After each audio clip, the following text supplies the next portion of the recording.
Ebola is back, and a new strain of the deadly virus is spreading fast. After hantavirus and COVID, global health experts are on high alert. This is really a perfect storm of worst disease in the worst place. And without any treatment or cure, the race is now on to keep this outbreak under control.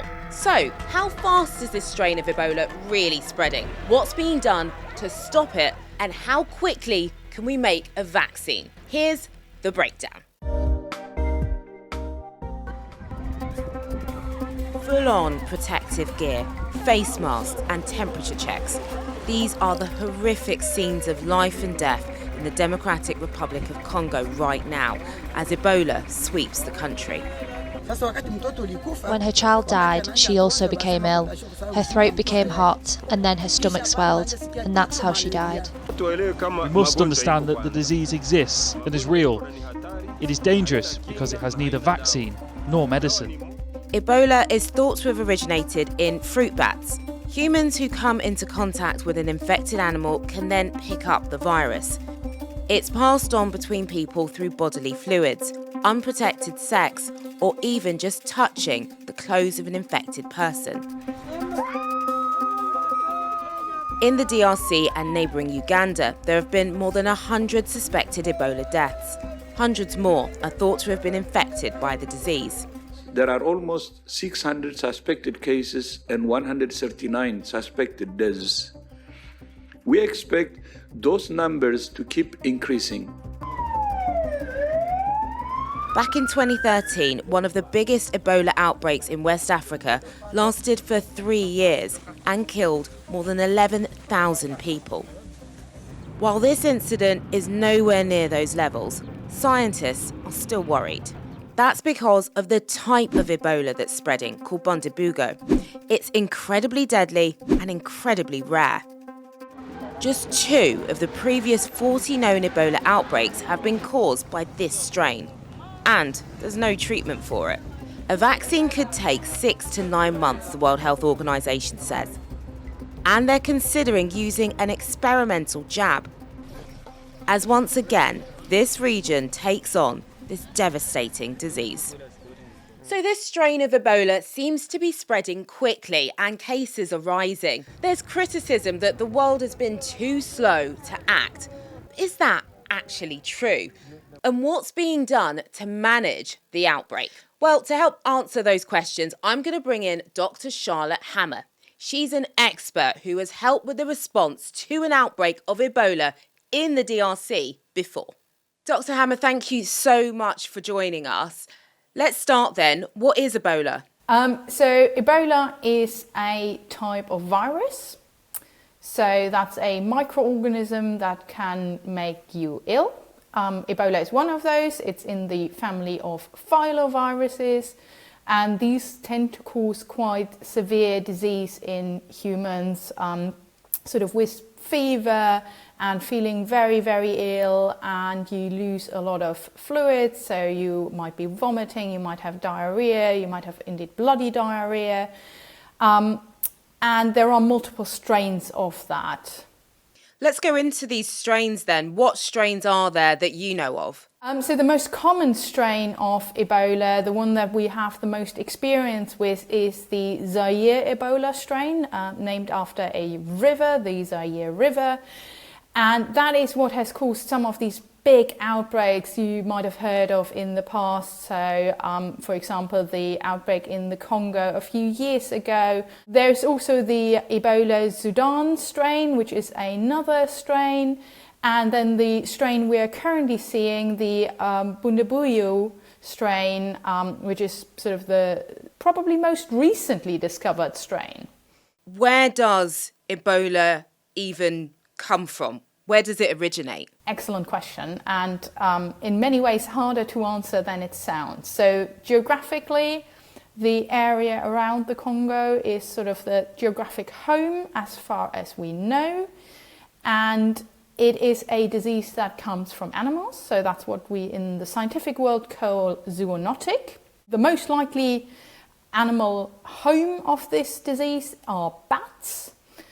And basically humans get infected through contact with bats. Now that applies to all the Ebola strains, and we have seen outbreaks as far away from this sort of geographic home as West Africa. But it is really that sort of belt around Africa where we see Ebola outbreaks. So how do people get infected then? Is it because they are in contact with these animals like bats? Are they eating them? Is that why? So that is one of the ways you get infected. It is always contact of some kind. When you see what we call a zoonotic spillover, so a jump of a disease from an animal to a human. So eating animals can be one of those pathways, particularly if the meat is undercooked. If anyone's ever talked about eating bushmeat, that is what they are talking about there. But also other contacts with particularly bats. So, for example, if you think about things like mangoes, bats really like mangoes. Humans also really like mangoes. And you can have situations where, for example, you have a mango that a bat nibbled on a little bit, so that leaves behind saliva of the bat.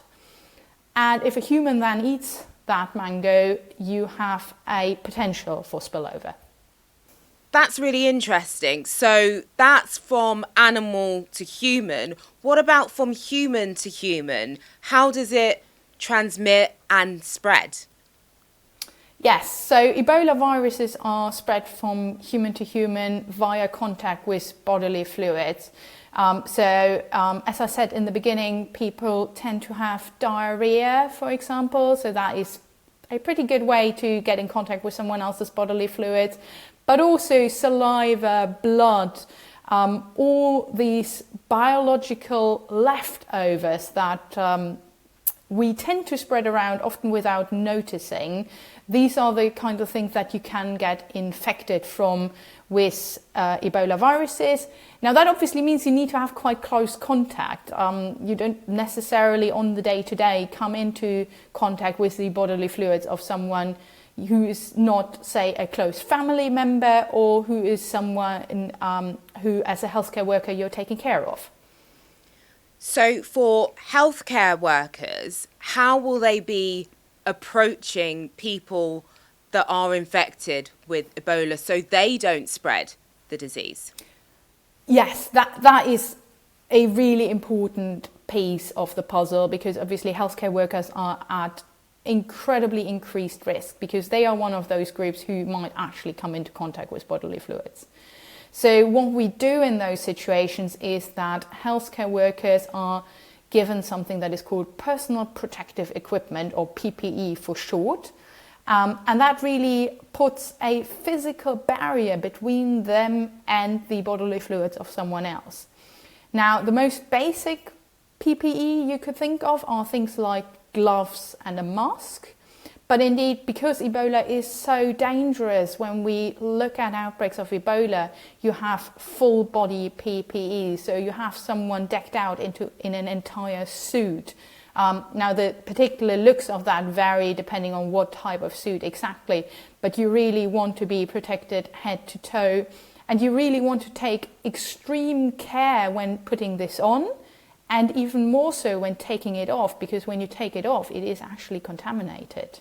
We've seen lots of pictures of people in these spaceman-like suits. You've got a protection here, face mask here, and goggles as well. What concerns you about what the virus could do? So basically, you have to treat it as if the entire outside of that get-up has virus on it.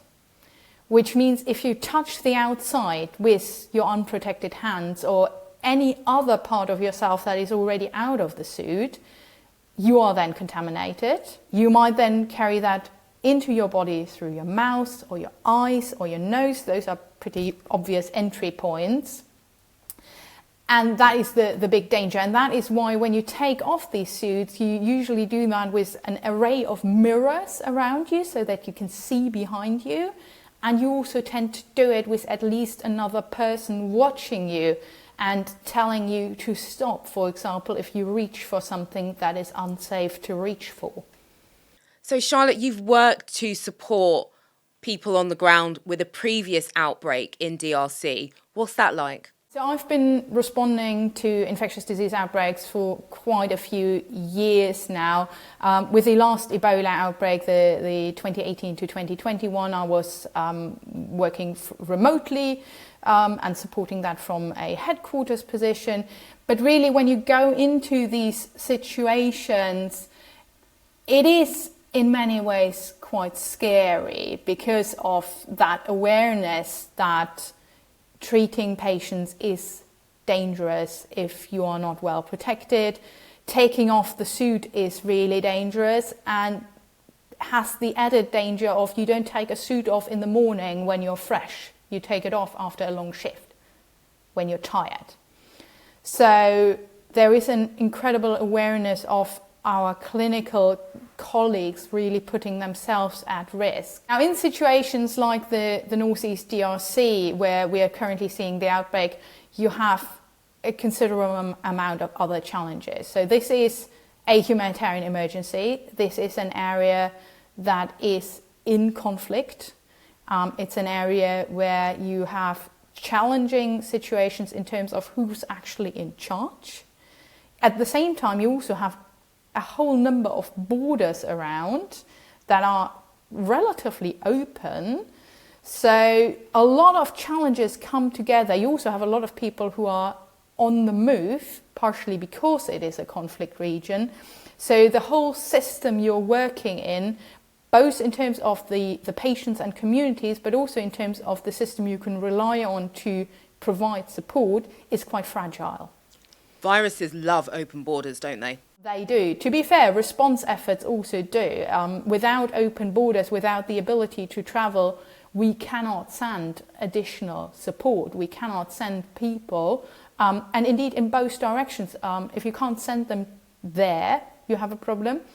But also, if for internationals, you can't get them back because the home countries are putting up barriers, that is also a problem, because then you can't really deploy someone if you don't have a good way of getting them back if something gets wrong. All of these numbers going around can seem pretty scary, but they're also individual people as well, aren't they?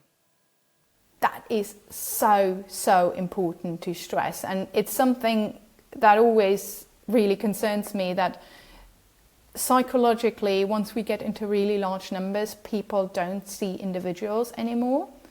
We very often can sympathize more with 3 people, 10 people, a small group of people where we imagine faces, than with 500, 1,000, 100,000 people, because that becomes just a number. But it's so important to remember these are individuals who are affected, these are individuals who have potentially had high-risk contacts, and these are also, beyond the individual patients, these are communities. They are communities who are already living in quite challenging circumstances, who are now having an Ebola outbreak on top of that, who have a lived experience of a quite severe Ebola outbreak in the last 10 years, and who have been let down by a underfunded international aid system over the last years. On that, the World Health Organization has been criticised for acting too slow. Do you think that criticism is fair? I think it's really important to sort of unpack that a little bit. So when we think about the time between the 5th of May with the first notification and now, actually a lot has happened.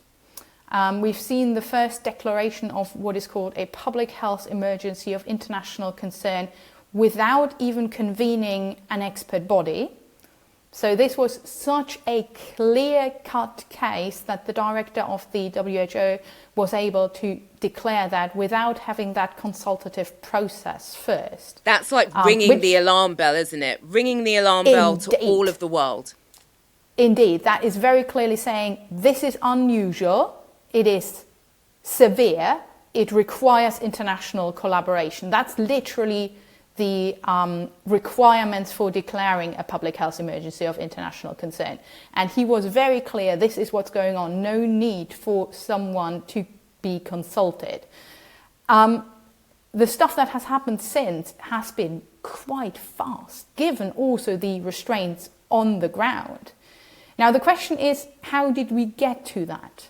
Because this has very likely been bumbling around for a few weeks already, maybe even a few months. Now, why didn't we have that notification to the WHO, to sort of the national level? And I think that is at least in part because of where this has happened, because of the fragmented system, both in terms of governance and in terms of the health system. So this is really a perfect storm of worst disease in the worst place almost. That's such a stark sentence. Worst disease in the worst place. So where do we go from here? What do you think is going to happen to the number of cases? So the number of cases is very likely going to go up by quite a bit. And that's for two reasons. We do not have all the contacts under what we call follow-up. So what you want with an Ebola outbreak is that every single new case is someone who you already know about, who you are in daily contact with to check how they are doing because you know they've had a high-risk contact. When you get to that, you are close to containment. We are nowhere near. We are nowhere near knowing who all the cases are, let alone who all the contacts are. And because the number is already quite big, that number of contacts to follow up is quite vast. Doing that in a fragile environment is even harder. Doing that in a fragile environment that has 3 international borders right next to it, even harder than that. So this is very likely going to get worse before it gets better. Now, obviously, there is support now pouring in, and it is incredibly important that that continues. Support from neighbouring countries, and also international support in terms of containment, in terms of making sure that people are taken well care of. This all sounds quite scary. So are there treatments out there? So what we can do with this particular strain of Ebola and with any strain of Ebola is what we call supportive care. So we try to get the patient into the best possible condition. So we give them fluids, we make sure their fever doesn't get too high, we treat their symptoms. What we don't have for this particular strain are particular specific treatments or specific vaccines. We have both of those for the Zaire Ebola strain, but not for this one. I read that the WHO is working on a vaccine and could get one between 6 and 9 months. Is that right? Indeed, there are 2 vaccine candidates. One of them is actually based on one of the vaccines for the Zaire Ebola virus, and the estimation is at the moment that half a year to a year to actually get those ready. Why hasn't a vaccine been done before? That is because we are a bit unlucky in terms of what strain of Ebola this is. So this is not a strain that has caused many or large outbreaks in the past. Those have all been Zaire Ebola. And therefore we've had neither a significant pressure for development, nor indeed did we have a context in which you can do some of the trials, because you can do sort of the trials in real life only when you actually have an outbreak. How worried should we be about this? So in terms of risk to ourselves here in the UK or in Europe, I'm not worried. But in terms of as a global citizen, I am incredibly worried for the people on the ground, for those communities exposed, because there will be more cases. This is going to be really hard to contain, and that is linked to so much suffering in an already massively disadvantaged community. So from that point of view, I'm incredibly worried. We are seeing various countries around the world having different restrictions.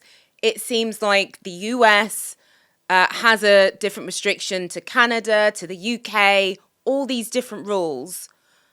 Is that normal? Yes and no.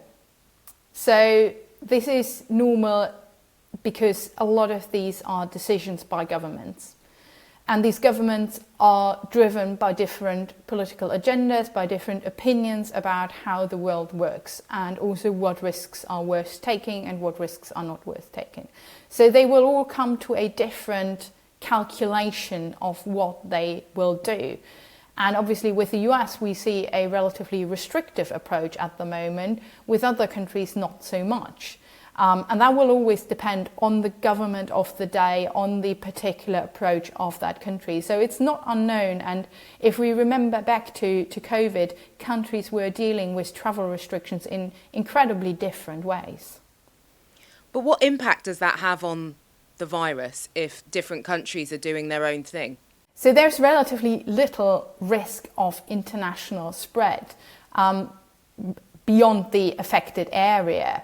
So the main issue here is around availability of international support, because you cannot send someone, say, from a country that will not allow them to come back to respond to this. That would not be responsible if you don't have an evacuation route for them ready. So that restricts our ability to respond to this. And indeed, we have now seen a American who was responding to this being evacuated not to the US but to Germany. Extremely interesting. Dr. Charlotte Hammer, great to speak to you. Thank you. That's The Breakdown. Thanks for watching. See you next time.